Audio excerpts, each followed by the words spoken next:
Buenos días, hermanos. ¿Cómo están? Espero que todos estén bien esta mañana.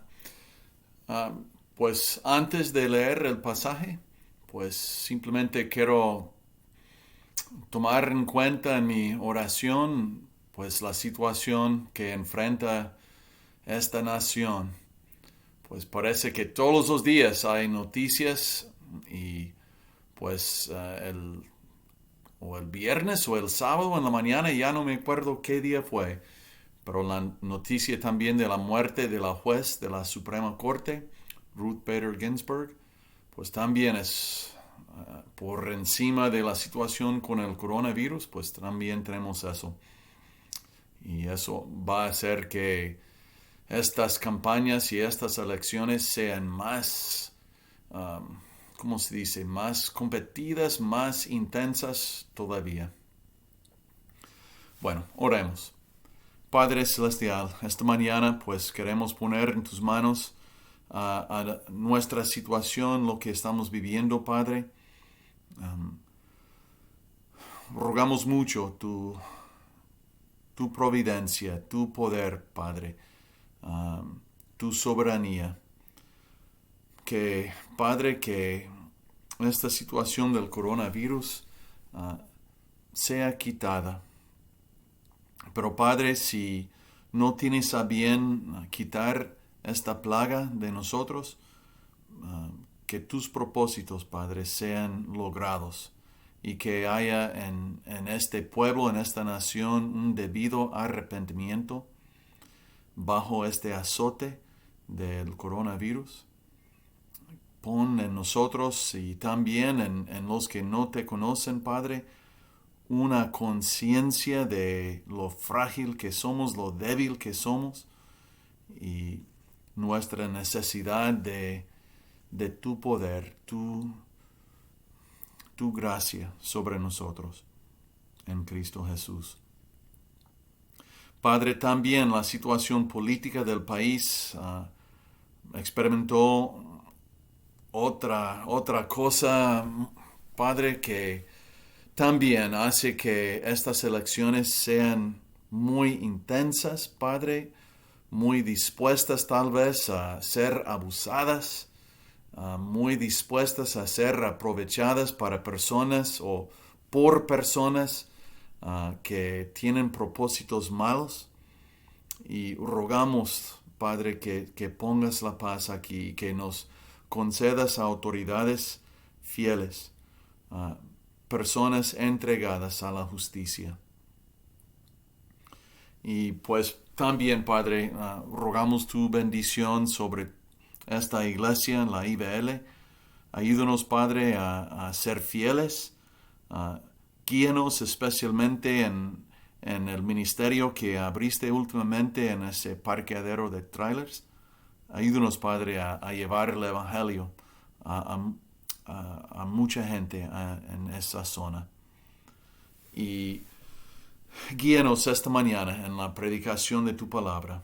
Te lo pedimos, Padre, en nombre de Cristo Jesús. Amén. Bueno, les invito a abrir sus Biblias esta mañana a Jueces capítulo 2.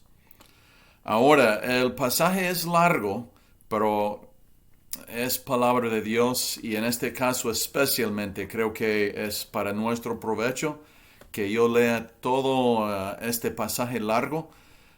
De hecho, será Jueces 2 del versículo 6 hasta el fin del capítulo. Y realmente esto es como la orientación que tanto necesitamos para entender lo que sigue en el resto del libro. Entonces, que pongan atención, es Jueces 2, del 6 hasta el 23. Porque ya Josué había despedido al pueblo, y los hijos de Israel se habían ido cada uno a su heredad para poseerla. Y el pueblo había servido a Jehová todo el tiempo de Josué, y todo el tiempo de los ancianos que sobrevivieron a Josué, los cuales habían visto todas las grandes obras de Jehová que él había hecho por Israel. Pero murió Josué, hijo de Nun, siervo de Jehová, siendo de 110 años, y lo sepultaron en su heredad en Timnat Sera, en el monte de Efraín, al norte del monte de Gaz. Y toda aquella generación también fue reunida a sus padres. Y se levantó después de ellos otra generación que no conocía a Jehová, ni la obra que él había hecho por Israel. Después los hijos de Israel hicieron lo malo ante los ojos de Jehová, y sirvieron a los Baales.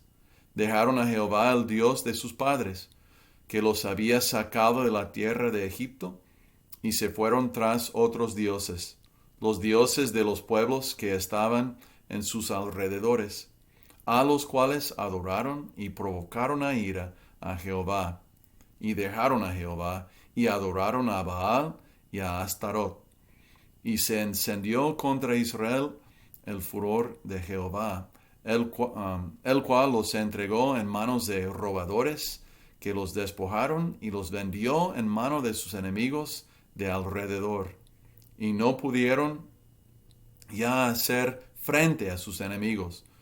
Por donde quiera que salían, la mano de Jehová estaba contra ellos para mal, como Jehová había dicho, y como Jehová se lo había jurado, y tuvieron gran aflicción. Y Jehová levantó jueces que los librasen de mano de los que les despojaban. Esto realmente es la parte céntrica.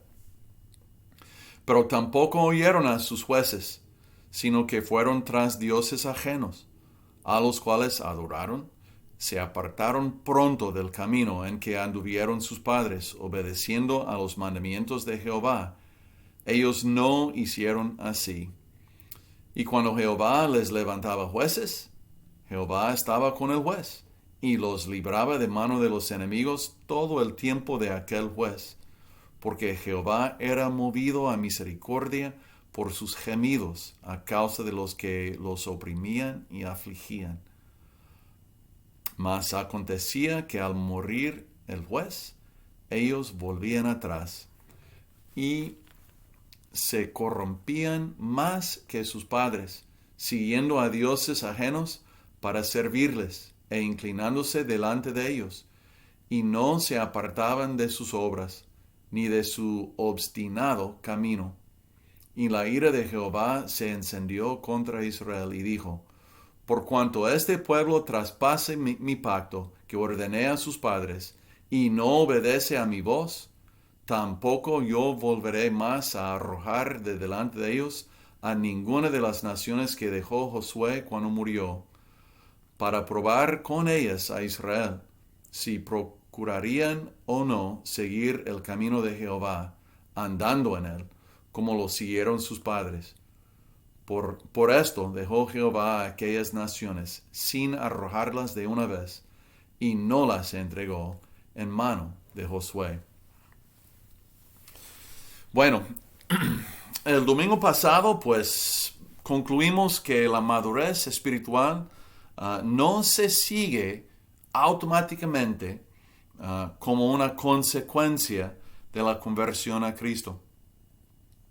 Puede haber una falta de congruencia grande entre los hechos de salvación de uno y la vida cotidiana que uno lleva.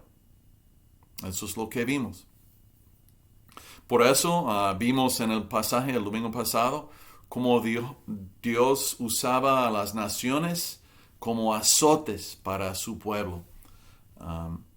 Y de ahí aprendimos que tenemos que aprovechar las pruebas y que tenemos que aprender a base de ellas que en nosotros mismos no tenemos fuerzas suficientes para nada realmente.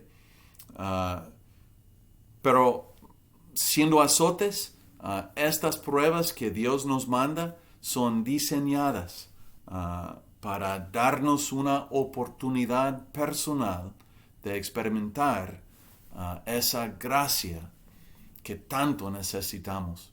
como vimos en el caso de Pablo, en 2 Corintios 12, ese famoso pasaje del aguijón en la carne.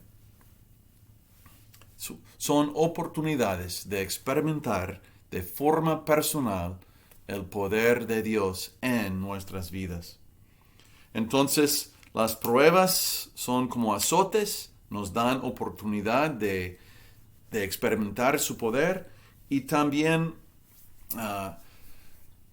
para que haya una congruencia entre los hechos de salvación de uno y la vida que llevamos. Aprendimos también que tenemos que derribar los ídolos.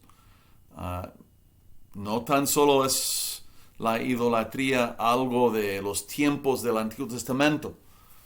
Vimos en 1 de Juan, su último versículo, en esa epístola de Juan, que él nos insta a guardarnos de los ídolos. Y yo creo que cuando analizamos a cámara lenta nuestro propio pecar, que vamos a ver que siempre estamos procurando que otras cosas nos amparen en el momento de pecar. No sé si me explico con esa expresión, pero veamos a Eva en el huerto del Edén. Cuando ella fue tentada, pues ella veía en el árbol del conocimiento del bien y del mal, pues la oportunidad de recibir aparentemente amparo, algo necesario. Pues eso es, en esencia, la idolatría. Y que el ídolo, que otra cosa, nos va a dar y suplir nuestras necesidades. Tenemos que derribar los ídolos en nuestras vidas. Esos pecados tan arraigados que siempre están buscando amparo en otra cosa que no sea la gracia de Dios en Cristo Jesús. Bueno, esta mañana, yo pregunto, ¿por qué es así? ¿Por qué somos así? ¿Por qué azotes sean necesarios? ¿O por qué serán necesarias las pruebas? ¿Por qué, ahora tomando el lenguaje de 2 Corintios 12, por qué Dios tiene que mandar a mensajeros de Satanás para bofetearnos? ¿Por qué somos así? ¿Qué hay en nosotros que es así? La respuesta tiene que ver con el carácter del pecado. Y eso es lo que vemos en este pasaje esta mañana. No tenemos naturalmente en nosotros mismos, solos. No tenemos, digo yo, naturalmente un concepto adecuado y bíblico del pecado. Y el pecado que aún mora en nosotros los creyentes, como Pablo dijo en Romanos 7. Y hermanos, este pasaje deja muy claro que el pecado no permite de soluciones parciales. Quiero hacer unas observaciones esta mañana a base del pasaje. La primera cosa es, simplemente pongo el término, ignorantes. ¿Qué tan ignorantes eran los de la generación después de Josué? Eso vimos en los versículos del 6 al 10. Yo simplemente voy a repetir versículo 10. Y toda aquella generación también fue reunida a sus padres. Y se levantó después de ellos otra generación que no conocía a Jehová, ni la obra que él había hecho por Israel. wow, qué tan ignorantes eran, ¿verdad que sí? Um, ¿Era de esperarse ese tipo de ignorancia que vimos aquí en versículo 10? Bueno, según lo que me decía años atrás ese compañero de trabajo que les mencioné, ese ateo, Richard, um, él se paraba en el, ¿cómo se llama? El comedor, allá en la fábrica un día y dijo, pues, no, pues, la Biblia no puede ser la verdad.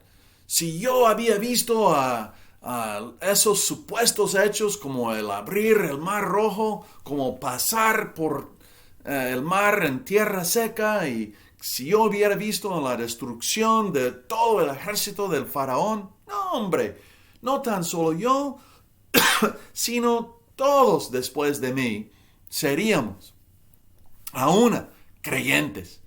Pero esto de supuestamente ver esas cosas y luego no puede ser. La naturaleza humana no es así, según él.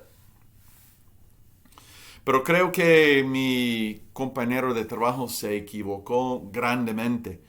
Uh, yo admito que en cierto modo pues no era de esperarse ese resultado que vimos en versículo 10. Porque esa generación tenía todo el material necesario para otros resultados. Tenía toda la información con respecto a los hechos de salvación, de la redención que el pueblo de Dios había vivido, siendo sacado de Egipto. Esa generación supo de eso. Esa generación tuvo el conocimiento de esos hechos. Yo digo que esa generación también tuvo hasta ejemplos fieles. Toda la generación anterior. Eso es lo que leímos como en versículo 8. Todos aquellos ancianos que sobrevivieron a Josué. La generación que aparece en versículo 10 tuvo la información, tuvo el conocimiento, tuvo ejemplos, pero no tuvo los resultados adecuados. ¿Y cómo se explica lo que esa generación hizo? Y yo digo que este pasaje deja muy claro que hay una ignorancia natural más fuerte, o mejor dicho, hay una ignorancia natural muy fuerte en el corazón de cada ser humano. Eso es una de las más grandes características del pecado. Una tendencia hacia la ignorancia de Dios. Realmente es más fuerte que eso, y vamos a ver cómo especialmente el Nuevo Testamento señala esa misma característica. Juan 3, 19. Y esta es la condenación, que la luz vino al mundo, el mismo Cristo Jesús, y los hombres amaron más las tinieblas que la luz. ¿Por qué? Porque sus obras eran malas.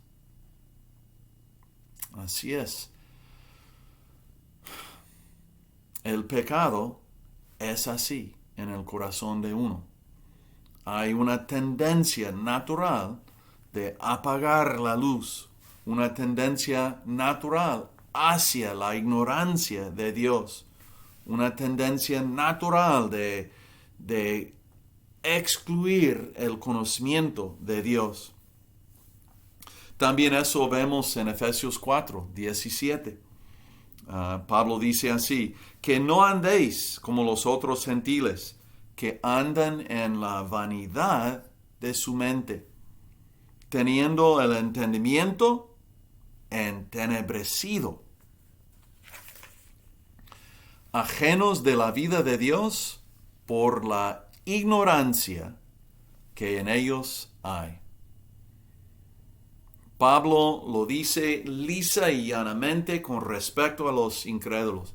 Pero hermanos, si esa tendencia se encuentra en ellos, aún nosotros los redimidos, aún en nosotros los salvos, siendo el hecho de que hay remanentes del pecado en nosotros mismos, tenemos ciertas de esas mismas tendencias.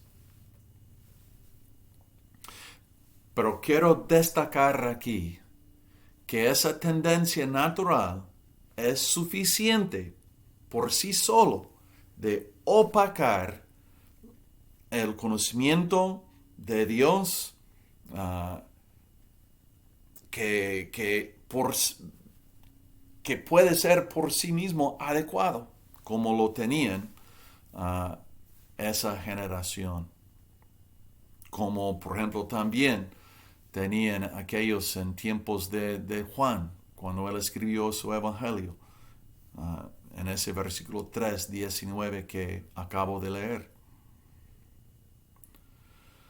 ¿Acaso puede estar tan fuerte esa tendencia? ¿Acaso puede ser una influencia tan fuerte en uno mismo? Como por ejemplo en el caso de Jueces 2, en esa generación nueva. Hermanos, la respuesta que la Biblia da sin vacilar es un gran sí. A menos que nuestro concepto del pecado incluya esta característica,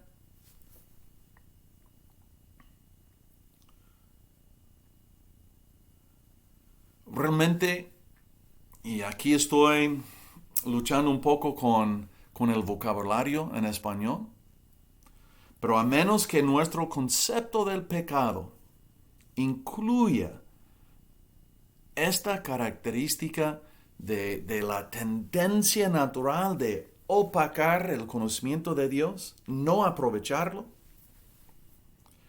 entonces, y aquí el vocabulario, espero que vaya bien yo, no vamos a percatarnos de lo que tenemos en Cristo Jesús. Siempre, en dado caso, la solución que ponemos para el pecado será parcial, insuficiente. ¿Por qué? Porque no permitimos una definición adecuada y bíblica del pecado. No hemos tomado en cuenta su tendencia hacia la ignorancia. Bueno, eso es uno. Otra observación que tenemos que sacar esta mañana. Ignorantes es la primera, errantes es la segunda. Eso es lo que vemos en los versículos del 16 hasta el 19. 16 dice, y Jehová levantó jueces que los librasen de mano de los que les despojaban. Pero tampoco oyeron a sus jueces, sino que fueron tras dioses ajenos, a los cuales adoraron. Se apartaron pronto del camino en que anduvieron sus padres, obedeciendo los mandamientos de Jehová. Ellos no hicieron así. Y cuando Jehová les levantaba jueces, Jehová estaba con el juez y los libraba de mano de los enemigos todo el tiempo de aquel juez. Porque Jehová era movido a misericordia por sus gemidos, a causa de los que los oprimían y afligían. Mas acontecía que al morir el juez, ellos volvían atrás y se corrompían más que sus padres, siguiendo a dioses ajenos para servirles e inclinándose delante de ellos, y no se apartaban de sus obras, ni de su obstinado camino. pues hasta ahí, errantes. Eso es una gran característica del pecado. Esto que acabo de leer, pues no sé si usted se da cuenta, pero el lapso del tiempo contemplado en el libro de Jueces realmente es un largo tiempo. Una cifra redonda, estamos hablando de como 500 años, más o menos, tal vez un poquito menos. 400 años y cachito, ¿ok?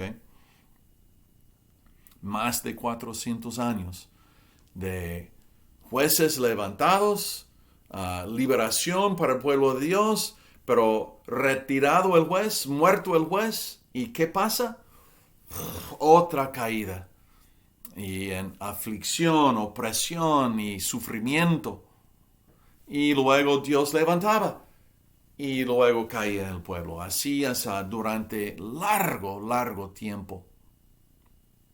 Realmente la solución para este problema está fuera del alcance del libro de jueces. El libro de jueces se dedica más que nada a la presentación del problema.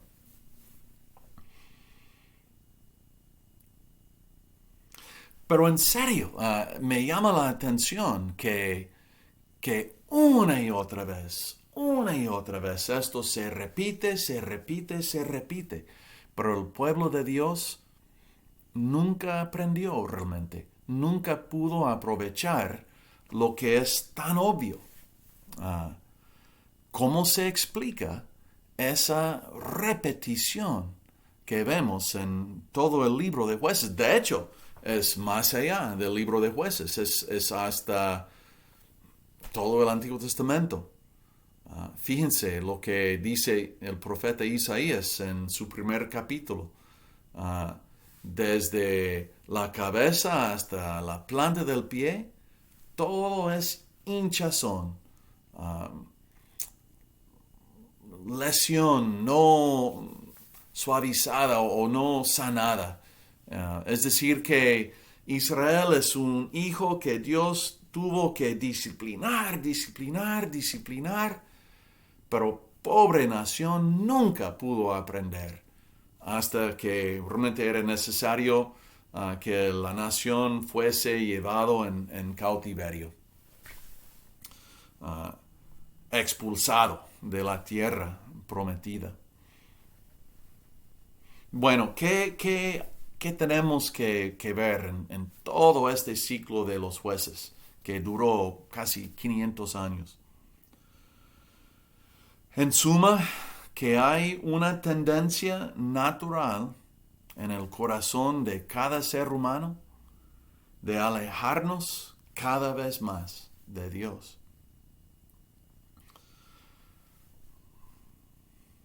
La imagen que se da en el libro de los jueces es que a menos que Dios ponga a un juez, a menos que Dios haga algo especial para impedir lo que Israel haría de forma natural, entonces, a menos que Dios ponga un juez, entonces Israel suelto, dejado a sus propios medios, ¿qué hará? Correrá a rienda suelta a su propia destrucción. A su propia destrucción. Que esas palabras penetren en nuestros corazones. Caer en manos de esas naciones, a menos que hubiera un juez, hubiera terminado en la propia destrucción de la nación. Ese es el carácter bíblico del pecado, que dejados a nosotros mismos solos, no seríamos mejor que esos cerdos en los que entraron los demonios que fueron expulsados de aquel gadareno ese día. ¿Qué hicieron esos cerdos? Corrieron a su propia destrucción y cayeron de la peña al mar y se ahogaron en el mar. Ese es el carácter del pecado. Esa es la tendencia. Una característica grande, un rasgo importante de lo que es realmente el pecado. Entonces, este pasaje, cuando menos, nos muestra claramente esos dos rasgos. El pecado produce por sí solo una ignorancia de Dios, aún ante los hechos. Y también el pecado produce una tendencia fuerte de alejarnos de Dios. Y no importa las veces que seamos sacados de eso, dejados a nosotros mismos, eso es lo que haríamos. Iríamos tras los ídolos. Bueno, entonces, eso es lo que este pasaje nos presenta. Ahora, quiero destacar unas cosas en la conclusión.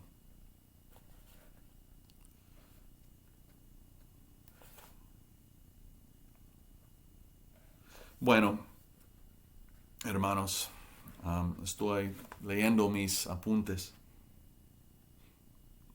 Creo que este pasaje nos enseña una cosa muy importante, que el pecado es más que culpa. Sí es culpa. Y será esa culpa castigada. Pero es más que la culpa sola. El pecado también es corrupción. Es una ignorancia. Es un ignorar a pesar de la luz. Es un errarnos, vagarnos, apartarnos de los caminos de Dios. Eso todas las veces que nos sea posible. Y a menos que uno sepa de esta corrupción, a menos que uno tome en cuenta este concepto bíblico y adecuado del pecado, entonces nos vamos a conformar con una solución para el pecado insuficiente. Insuficiente siempre y cuando nuestro concepto del pecado no sea bíblico y adecuado.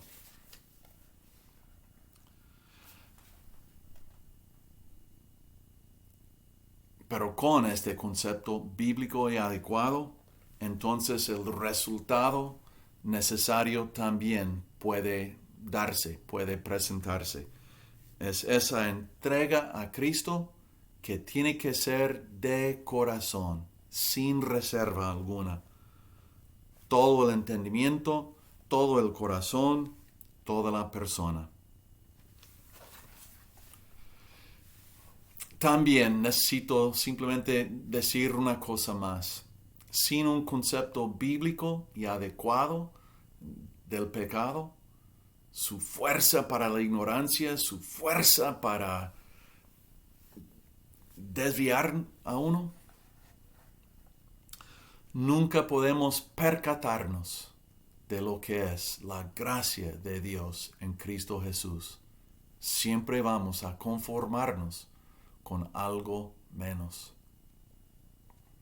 Y hermanos, repito el título de este mensaje. El pecado no permite de soluciones parciales. La única solución para nuestra culpa y nuestra corrupción es Cristo en la cruz. Oremos. Padre Celestial, te damos gracias esta mañana por tu palabra. Te damos gracias por esta luz sobre nuestra senda.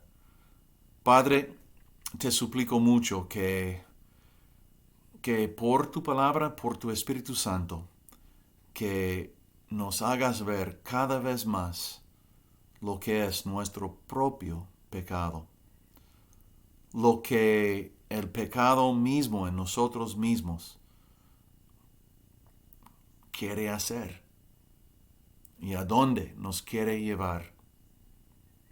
Y Padre, yo creo, yo te pido más bien que, que produzcas en nosotros un debido arrepentimiento, una conciencia adecuada de nuestra necesidad y que podamos percibir en Cristo Jesús todas las riquezas de la gloria de tu gracia. Padre, te lo pido en nombre de Cristo Jesús. Amén. Gracias hermanos y espero verlos los que vienen el miércoles y de hecho todo aquel de ustedes que se anime pues a las 6:30 allá en la iglesia Bautista Pineview para que podamos ir a esa campaña una vez más. Bueno hermanos, espero verlos muy pronto. Que Dios les bendiga.